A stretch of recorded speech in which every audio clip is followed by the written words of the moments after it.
जो आज हम लोग कारक के बारे में पढ़ेंगे। तो सबसे पहले कारक की परिभाषा को हम लोग जानेंगे। तो ध्यान दीजिए कारक की परिभाषा के बारे में। वाक्यों में शब्द का दूसरे शब्द के साथ जिस रूप में संबंध ज्ञात होता है उसे कारक कहते हैं। जैसे रामः गृहं गच्छति, राम घर को जाता है। दूसरा वाक्य है वृक्षे पुष्पाणि सन्ति, वृक्ष पर पुष्प हैं। तो बच्चों इन उदाहरणों में पहला पद गृहम यानी घर को तथा दूसरा पद वृक्षे वृक्ष पर में दोनों को तथा पर कारक रूप हैं। उदाहरण के अनुसार पहला पद गृहम मीन्स घर को तथा दूसरा पद है वृक्षे वृक्ष पर में दोनों को तथा पर कारक रूप है। संस्कृत में कारक 6 माने जाते हैं। प्रत्येक कारक के नाम पर एक विभक्ति होती है। ये सबको पता होगा कि विभक्ति कितनी होती है। तो प्रत्येक कारक के नाम पर एक विभक्ति होती है बच्चों। संबंध कारक तथा संबोधन को कारक नहीं मानते हैं, परंतु विभक्ति का प्रयोग करते समय इन्हें भी गिना जाता है। अर्थात कारक 6 है परंतु विभक्ति 8 होती है। अब ध्यान देंगे कारक चिन्ह, ये आप सबको पता होगा। कारक चिन्ह के बारे में आप पढ़ चुके हैं, फिर भी ध्यान से देखेंगे। कारक यहाँ का कर्ता कारक है, विभक्ति प्रथमा विभक्ति, चिन्ह ने। कर्म कारक द्वितीया विभक्ति, चिन्ह को। करण कारक तृतीया विभक्ति, तृतीया विभक्ति में से के द्वारा चिन्ह है। उसके बाद है फिर संप्रदान कारक, चौथा है संप्रदान कारक, चतुर्थी विभक्ति है। यहाँ को के लिए प्रयोग किया जाता है चतुर्थी विभक्ति का। किसी को कुछ देना लेना है या किसी के लिए कुछ कर रहे हैं हम, तो चतुर्थी विभक्ति का प्रयोग करते हैं। फिर है पांचवा उसमें अपादान कारक मीन्स पंचमी विभक्ति। से पृथक, से पृथक मीन्स अलग, से के लिए भी प्रयोग किया जाता है और अलग के लिए यानी किसी चीज़ से जो अलग हो रहा है उसके लिए यह प्रयोग किया जाता है अपादान कारक पंचमी विभक्ति। संबंध कारक षष्ठी विभक्ति, संबंध कारक षष्ठी विभक्ति। का, की, के, रा, री, रे इसका चिन्ह है, वाक्य बनाते समय प्रयोग किया जाता है, ध्यान देते हैं। अधिकरण कारक सातवां है अधिकरण कारक सप्तमी विभक्ति। में, पे, पर, ऊपर यह सप्तमी विभक्ति का प्रयोग किया जाता है। संबोधन, यहाँ भी संबोधन ही आएगा, विभक्ति में संबोधन नहीं लिखेंगे तो भी काम चलेगा। हे, अरे इत्यादि, ये तो हो गया आपका कारक चिन्ह। अब हम लोग कारक चिन्ह के विभक्ति कारक विभक्ति के बारे में ज्ञान प्राप्त करेंगे। जैसे कारकों के अनुसार विभक्तियों का प्रयोग निम्न प्रकार से किया जाता है। जैसे पहला है प्रथमा विभक्ति कर्ता कारक, क्रिया को करने वाला कर्ता कहलाता है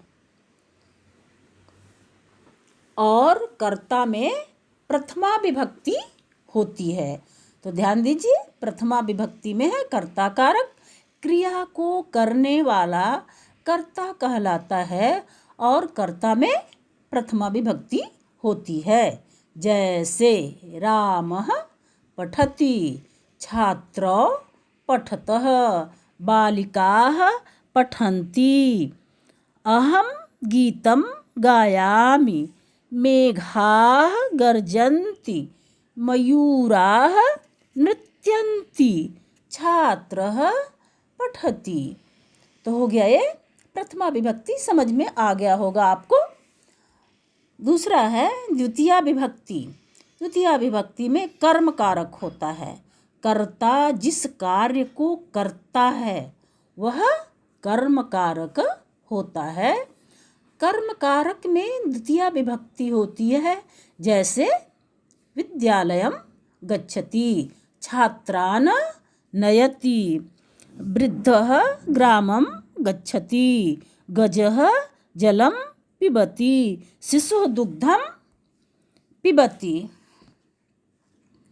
नेक्स्ट है तृतीया विभक्ति। तृतीया विभक्ति में बच्चों करण कारक होता है। तो करण कारक में कर्ता जिसके द्वारा या सहायता से कोई कार्य करता है वह करण कारक होता है। करण कारक में कौन सी विभक्ति होती है? तृतीया विभक्ति होती है।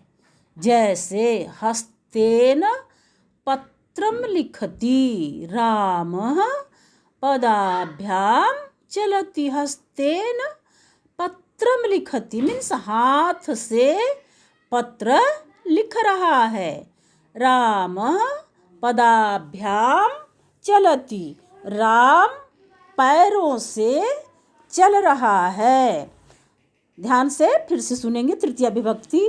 कर्ता जिसके द्वारा या सहायता से कोई कार्य करता है वह करण कारक होता है। करण कारक में तृतीया विभक्ति होती है।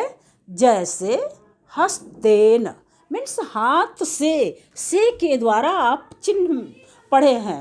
हस्तेन पत्रम लिखति, हाथ से पत्र लिख रहा है। रामः पदाभ्याम चलति, रामः पदाभ्याम चलति, राम पैरों से चल रहा है। रमा पुष्पैः स्वागतम करोति, रमा फूलों से स्वागत कर रही है। छात्रः कलमेन लिखति, छात्र कलम से लिख रहा है। तो बच्चों आपको तृतीया विभक्ति समझ में आ गया होगा। अब चौथा है चतुर्थी विभक्ति। चतुर्थी विभक्ति में संप्रदान कारक होता है। तो ध्यान दीजिए, जिसके लिए कार्य किया जाता है या जिसे कुछ दिया जाता है वह संप्रदान कारक होता है। जैसे आप कारक चिन्ह में याद किए होंगे को, के लिए। तो जिसके लिए कार्य किया जाता है या जिसे कुछ दिया जाता है वह संप्रदान कारक होता है। संप्रदान कारक में चतुर्थी विभक्ति होती है। जैसे मित्राय पत्रम लिखति, सः धनाय विदेशं गच्छति, राजा निर्धनाय धनं यच्छति, वीरः देशाय प्राणान् त्यजति। तो बच्चों आपको चतुर्थी विभक्ति आ गया होगा समझ में। अब हम लोग पंचमी विभक्ति के बारे में पढ़ेंगे। पंचमी विभक्ति अपादान कारक। इसमें है जिससे किसी वस्तु का अलग होना या अलग होना पाया जाता है उसे अपादान कारक कहते हैं। जिससे किसी वस्तु का अलग होना पाया जाता है उसे अपादान कारक कहते हैं। आप चिन्ह में पढ़े होंगे, से पृथक मीन्स अलग होने के लिए। तो अपादान कारक में पंचमी विभक्ति होती है।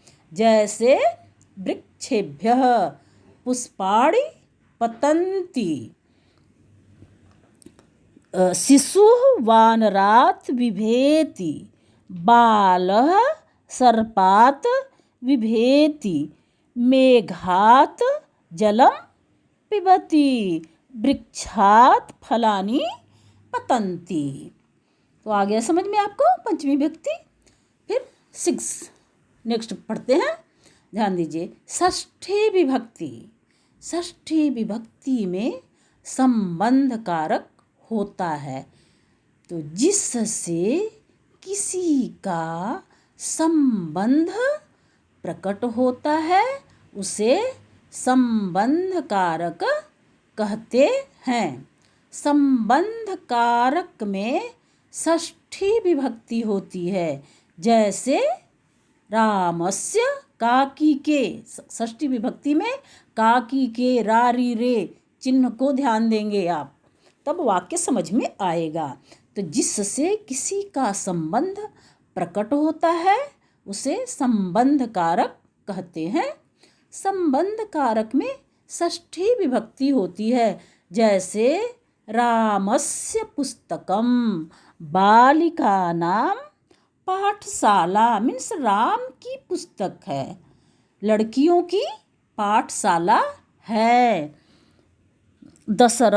दशरथस्य चत्वारः पुत्राः आसन्, इदं तव भवनम् अस्ति, पुष्पाणाम् उपरि भ्रमराः गुञ्जन्ति, अस्माकं ग्रामः विशालः अस्ति।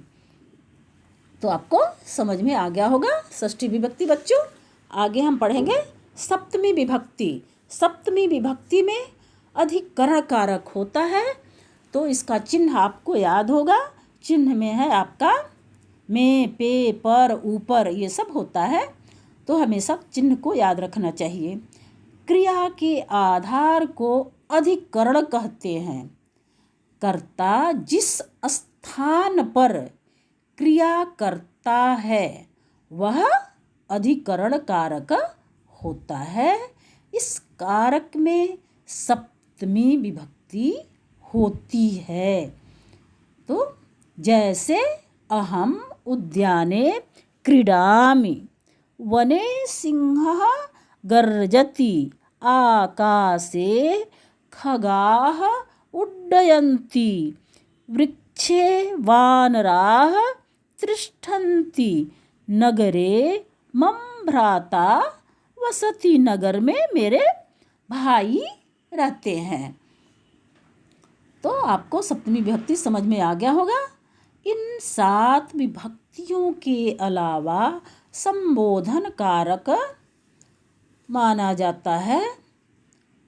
संबोधन कारक में प्रथमा विभक्ति होती है बच्चों। जैसे हे छात्र, हे छात्र। तो आपको कारक विभक्ति समझ में आ गया होगा बच्चों। कारक कितने होते हैं समझ में आ गया होगा आपको।